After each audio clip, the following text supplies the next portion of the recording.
My neighbor destroyed another neighbor's business because she abused kittens. So a few months back I found my cat Gigi on the street.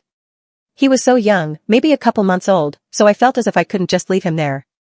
He also looked extremely malnourished and it was so heartbreaking to see.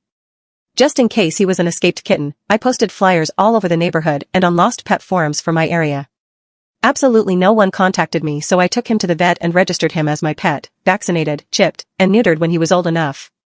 When I first found him, I thought he was a Russian blue. He looked exactly like them down to the face shape and eye color. As he got older, the stripes he has never faded like breeders said they would, so I abandoned the idea that he is a Russian blue. Besides, it's downright preposterous that an expensive breed of cat would be abandoned like that, right?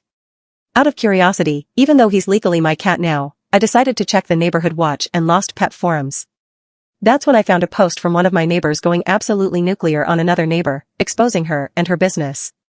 I'll call the nuclear neighbor Daisy and the total waste of air, Karen. From what I read on Daisy's post, she feeds the local strays.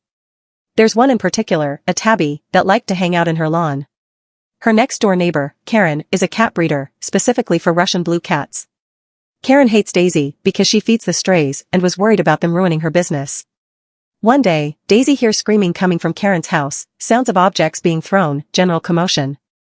She stepped outside, ready to call the police, believing it to be a domestic disturbance. Instead, she watched Karen chase the tabby out of her house, smacking it with a broom and trying to kill it. They get into an argument, which prompts Daisy to write about it for the first time on the neighborhood watch. About 4 to 5 months later, there's more disturbance at Karen's house. Yelling, screaming, bumping around. Once again, Daisy steps outside to see if they need help and sees Karen angrily stomping out of her house with a box. She walks down the street a bit and Daisy discreetly follows her. Karen reaches the tiny playground in the neighborhood and throws the box into the bushes. Daisy goes to the bush and sees a bunch of kittens in the box, around the box, and in the bushes. She tries to grab them all, but a couple run off and she can't catch them. Daisy is pissed, brings the kittens that she managed to catch home, and goes to confront Karen. Karen is also mad at her, blaming Daisy's feeding of the strays for losing her thousands of dollars. The tabby that hangs out around the house apparently got Karen's cat pregnant and she couldn't sell the kittens because they're not purebred and it's obvious. After their argument, Daisy takes the kittens to the vet and most have injuries, broken tails, injured ribs, etc. Once Daisy got home, she reported Karen for animal abuse and then started to expose Karen online. Everywhere she could, Daisy told people not to buy from Karen, even going on to her breeder page and exposing what she did to the kittens. From what she knows, Karen completely lost her business.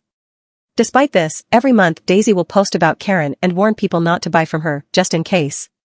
Now I'm not sure if Gigi is a part of the kittens that came from that, he could very well be just a gray tabby from strays, but the timeline matches up. I'm not sure if Karen is, or is going to face legal charges for the abuse she did to those kittens, but I sure damn hope so.